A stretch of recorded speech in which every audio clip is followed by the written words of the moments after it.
Hey guys, this is Arpan Ghosh from Red Army Kolkata, and people have been calling me the everyday Arpan because I've been going live almost every day. And today we have a very special guest, not just special by the by the word of it, but he has been in the Manchester United youth team. He has played for Manchester United. Knows how it actually feels to play in a through against Arsenal. And let me introduce you, James Weir. Hey James, how are you doing, man? Yes, hi. Very good, thank you. Can you see me? No, I cannot. I think the line's been a bit bad, but I think video is you need to turn your video on, I guess. Who, me? Can you see me? Yeah.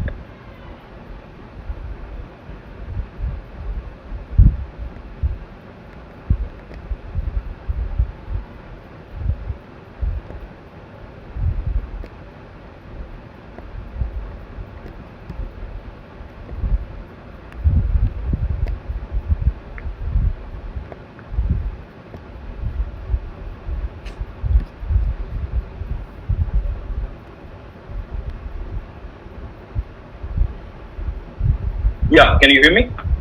Yeah, that's better. Yeah. So how are you doing, man? Yeah, very good. I'm excited to our season starts here in Slovakia in 2 weeks. Yeah, 2 weeks. Oh no, a week tomorrow actually. So a week Saturday. Looking forward to that. Yeah. So how does it feel like? How did the entire thing go?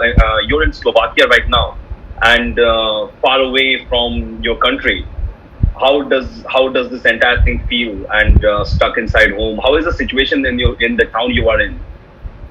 Yeah, so the town is because it's a small town in central Slovakia. I think Slovakia have handled the virus quite well. So, it's life's kind of normal. There's no social distancing, none of that. You just kind of got to wear a mask when you go inside places. So, it's like when I went back to England to see my family for like 10 days or something. So, you kind of forgot about the coronavirus, and then when I landed in England, I was reminded of it. So it's nice being out here. You're in almost a bit of a bubble.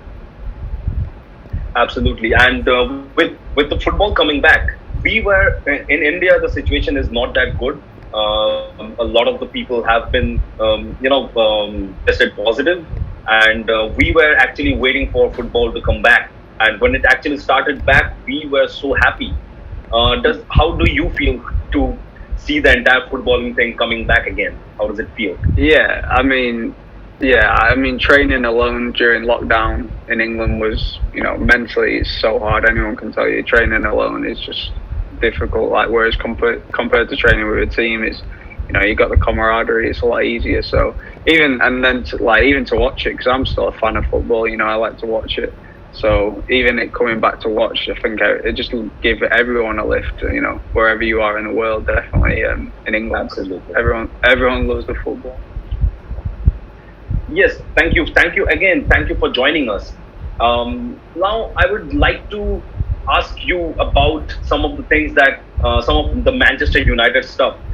Let's start with your academy, because you have been with Manchester United. You were with Manchester United for 8 long years.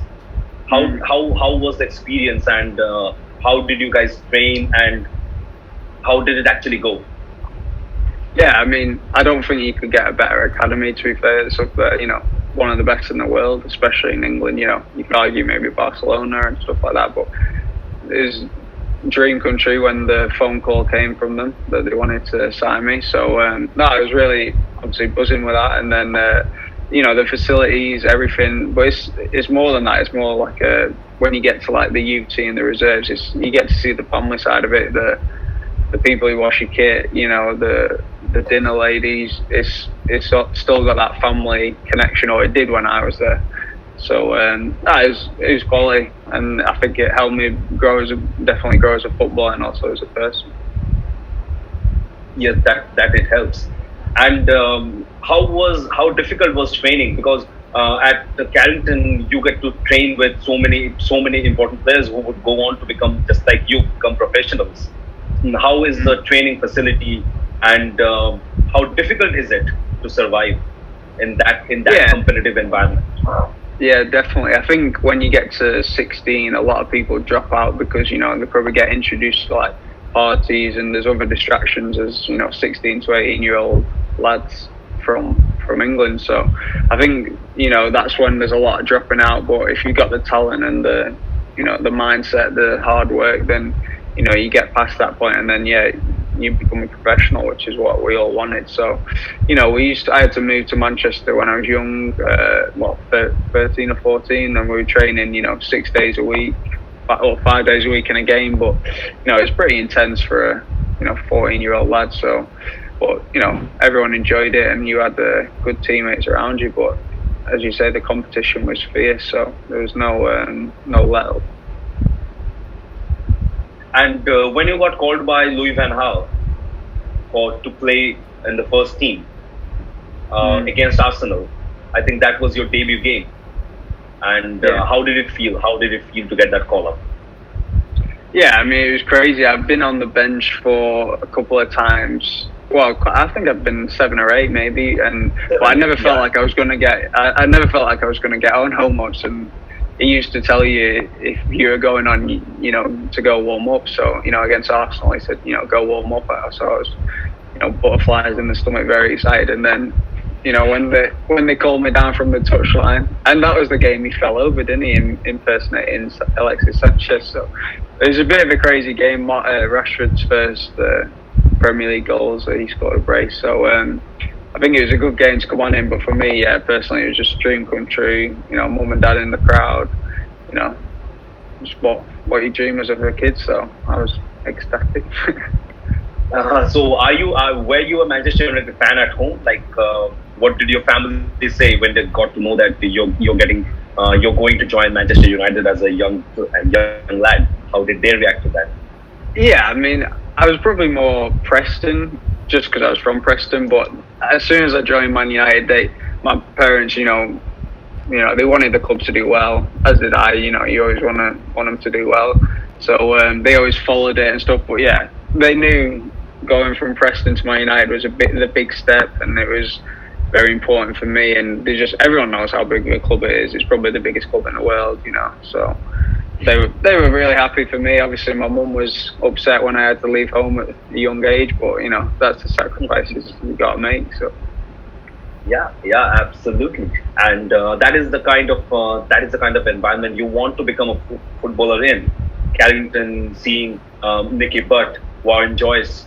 How did it actually feel to see those players with you, training you? And we all know how legendary the entire youth system is. We see Rashford, we see McTominay. I think you have played with McTominay, right? Yeah, I played with both of them, Rashford and McTominay, but obviously they were a couple of years younger from me, so they almost weren't even in the reserve setup when I came. When I had my breakthrough season really with them. It was more, Marcus came through very quickly because he played a couple of games for the reserves, and then the first team had about 4 injuries up as a striker, so he got his chance and took it, and then the rest was history. So Scotty McTominay developed a bit later. He very physical lad, and Mourinho brought him through, and obviously he's doing really well as well. But it's good time for us all. Yeah, absolutely. And do you guys get to chat a lot? Is it like you guys are buddies and you get to chat about whatever is going on in life? No, I mean, not necessarily with them two. As I said, they were a bit younger than me. I still keep in contact with, Donald Love, Paddy McNair, Joe Offwell, a couple of them. It was more my age group kind of thing. But it's just football, you meet people every year and then you fall out, lose contact. It's just a game. Any football will tell you the same. Yes, that is exactly. And how was the feeling to see Wayne Rooney play in front of you, Ryan Giggs? You have trained with them and you have seen them up close. How does it actually feel? Yeah, I mean, it was obviously amazing. Like, you almost get past the point. You're never starstruck because you saw them all the time. And obviously, Giggsy used to be the assistant manager at the end, so he was always, giving advice and stuff like that.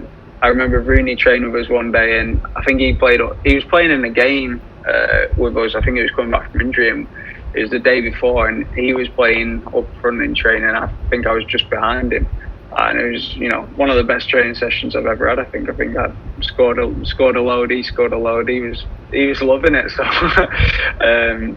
no, but yeah, it was just to play with players like that. I kind of look back now and just think, God, it was a bit surreal, I guess, but when you tell people, especially in Slovakia, like, oh yeah, it was these sort of players, it was, it is a bit crazy.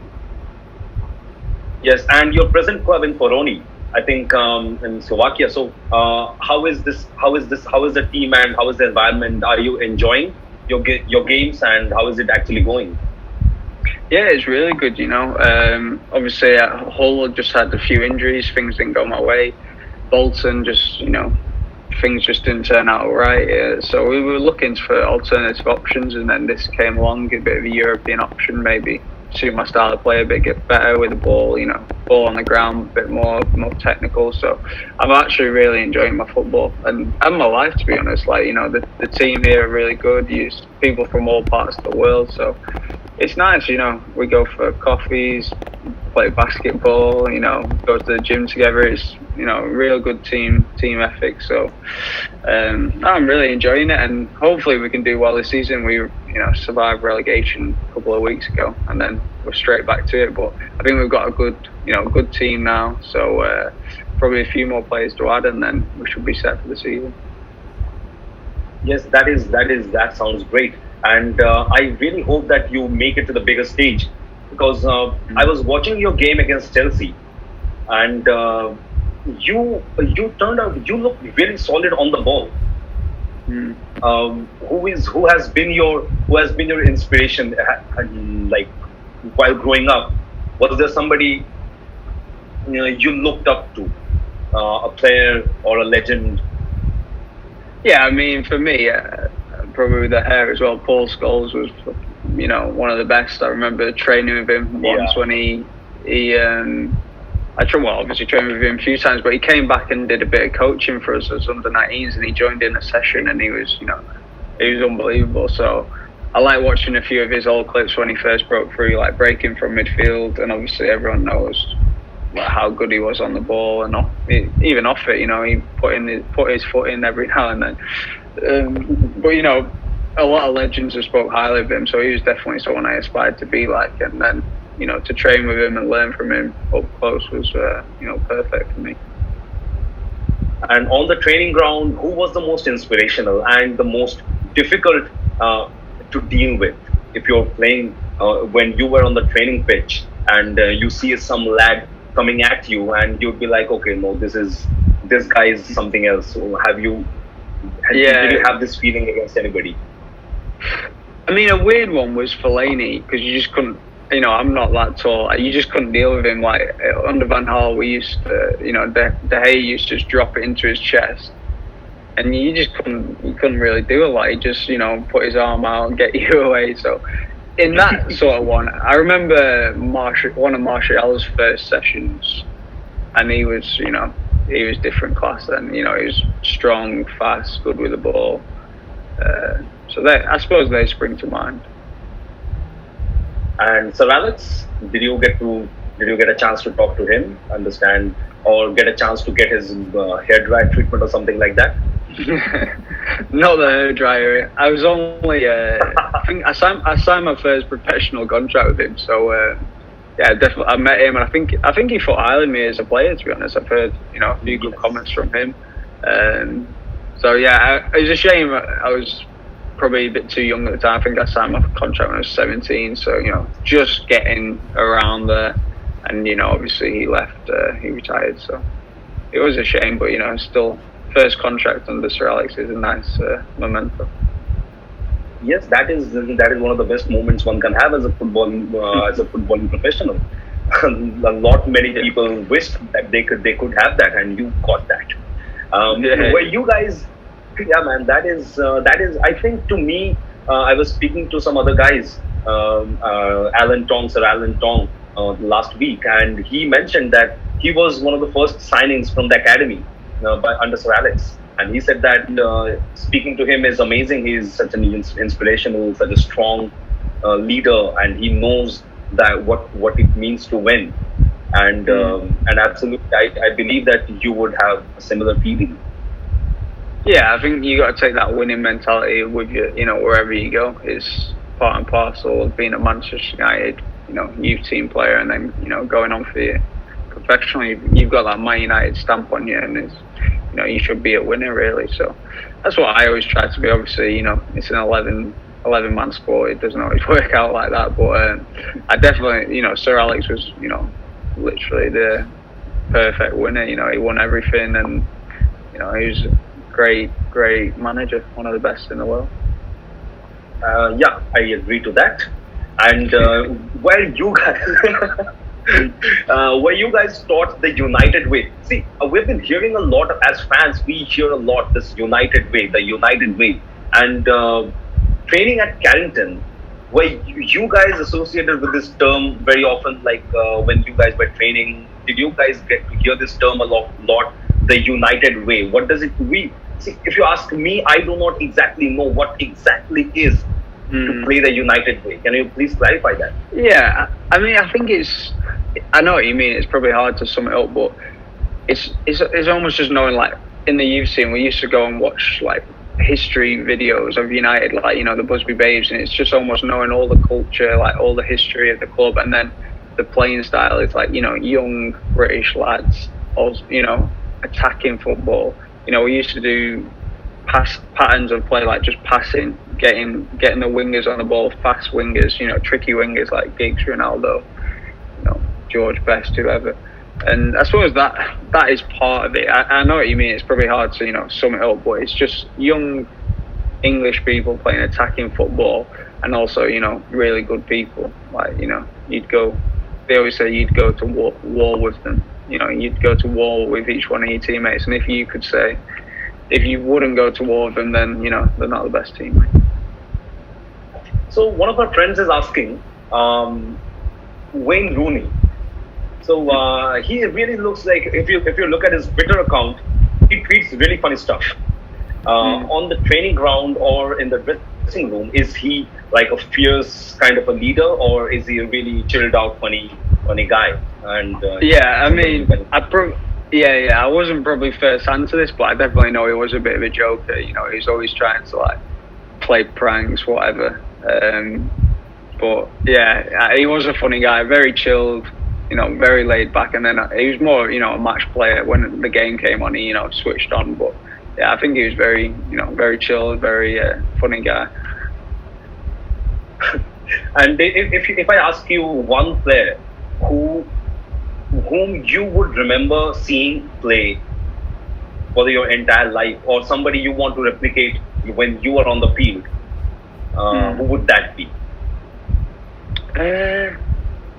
I'd always probably say, who I've seen up close, I always used to say Michael Carrick to people, because he was just so calm in possession, like almost like a quiet leader, if off the pitch, really nice guy. And he was probably one of the most underrated players, around. That's why I always say to people, he was one who just, he always sticks in the mind. He couldn't get the ball off him. He's just too good. Yeah, he played for a long time. He has to be that good. Yeah. Exactly. We rate him over here. We rate him really highly. Yeah. Okay, now another of our friends is asking, you get a last minute free kick, okay, and you have 3 people on the ball. You yourself, Juan Mata, and Wayne Rooney. What would you do? I'd probably want to take it, but I think experience might come over it. I'd probably go. It depends where it was, but I'd probably go Juan Mata. I've seen him put so many free kicks in. I know Rooney has as well, but I think Juan's so composed, and he'd be the one. He'd be the one for me, maybe. I'd like to take it. Don't get me wrong, but I'd probably get bullied. No, that is the reason I put you there. I would like to have that confidence to back myself against the experienced players, because now we saw Rashford put that thunderbolt of a free kick against Chelsea, and I think that is the sort of confidence I would like to see somebody who is going to take the free kick. So why won't you? Why won't you? You should. You would. Why won't you? Yeah, exactly. And yeah, I know. And if you practiced hard, you'll. Okay, now see, in Kolkata we have a couple of mad football clubs, Mohun Bagan and East Bengal. So these are like century-old clubs, and the rivalry over here is fierce. It's like more than 1,000. Sorry, more than 100,000 people going to the stadium to watch the match. It's a fierce rivalry, and if I ask you which one is similar, Manchester United, Manchester City, or Manchester United versus Liverpool, which rivalry is more fierce? I'd say Liverpool is more fierce. I think Man City's only come up like when I was at school in Manchester. It was quite good actually, because they had, I think Tevez had signed for Man City, and they were getting better, and it was, people would wear like the shirts on the way to school and stuff like that. And so it was getting more and more. But I think Liverpool, with the history, the two clubs are just massive. Obviously, Man City are doing very well at the minute, but I'd definitely say Liverpool. I wouldn't say there's a hatred there, but it's close to it. You know what I mean? No, well, I understand. Not enmity, but rivalry. But rivalry with a big pinch of salt. Yeah, definitely.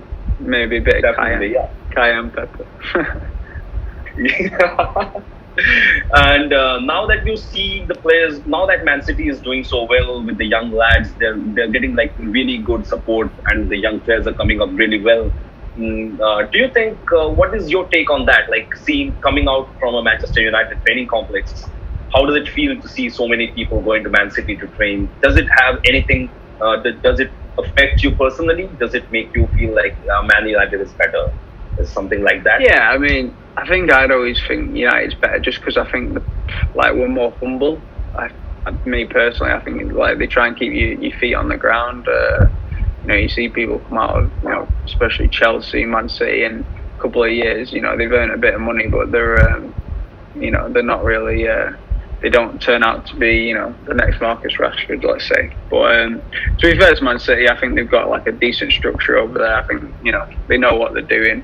Got some good people up at the top of the club. So, they are developing players, but so are United. They've got, many players playing through. So it's just about getting that chance of first team football.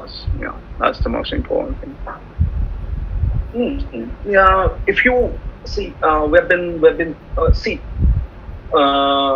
if you get a chance to restart your career, let me phrase it like this: if you get a chance to restart your career, I know you've been suffering from a lot of injury problems, and you're still very, very young. You're just 24, and there will be no time before you get over these things and come back to the mainstream.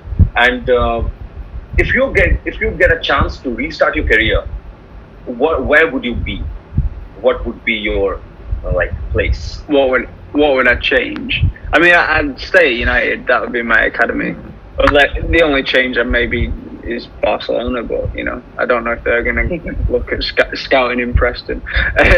But yeah, I'd stay at Man United. My only maybe, not regret, but the only thing to answer the question is maybe, because I think United wanted me to stay. There's a 2-year contract on the table, but I just didn't see first team football as an option there, because they were signing big players, Pogba, whoever else. So I think maybe if I would have stayed, gone on loan, and then ride it, been a bit more patient, maybe like Jesse Lingard's been, and Andreas Pereira, they've played a lot of first team football now, and I look at them and think, that could have maybe been me if I had just stuck around, gone on loan for a few years, paid my dues. But I think it was a good decision to go to Hull. Also, I just had bad luck with injuries, so it's just football. It's okay.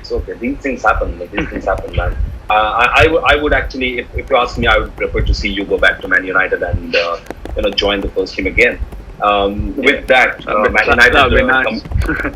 that will be really nice. and Man United coming back to the UCL. How has your reaction? If I ask you, what would be your reaction on the present season, on the season, and what you're looking forward to next season? Yeah, I mean, I think Man United's got to be in the Champions League and they've got to be challenging for the title. I think I've seen a few Sancho rumours and stuff, so they're definitely probably in the market. So there's no reason why they can't challenge for the league and the Champions League. I think they've got a decent squad now. The past, since after the restart, they've been different class. So they kind of plateaued a bit towards the end, but they got over the line, which is important. So it'll be good to see them in the Champions League. That'll be quality. Maybe big game against Liverpool and Man City, and then two like that'll be something to look forward to. Yeah, man. That'll be something we also would look forward to. Is there a player you want to see, like one player you want to see in the Man United setup next season? Who would that be? I mean, as I said, realistically, you got to be looking. I don't know. I'd definitely say I want to see Sancho. Like, my friends love him. I think he's quality. He's English. He's young. I think that'd be. I think it'd be good for England and for Man United. You know what I mean? But also, as a midfielder, I'd like to see them sign. Another defensive midfielder. I think. Matic is coming towards the end. If he can, nurture. I suppose McTominay's in there as well, but maybe a midfielder. But I couldn't give you a name, but I'm just saying off the thing. But I'd say Sancho.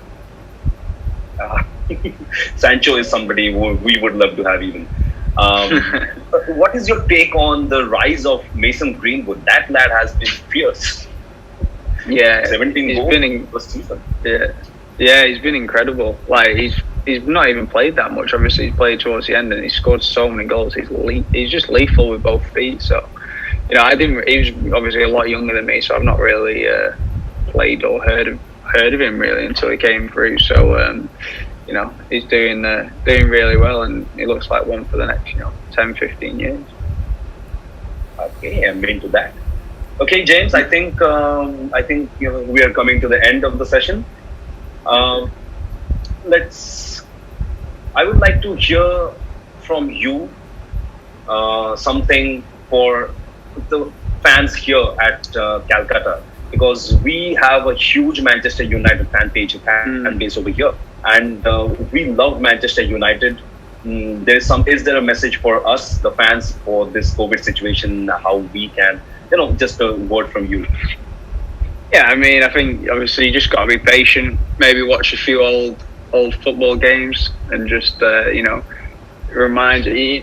There's always something on YouTube that will get you goosebumps, like whether it's Man United or your home nation or whatever. Something just to keep you ticking over. And then when football restarts, you'll fall in love straight away. And the Premier League will start. The Premier League will start in September. So yeah, things to look forward to. Thank you so much. It was great having you, James, and I think I have really enjoyed this. I really enjoyed this conversation. Thank you for joining me. It was great It was great speaking to you.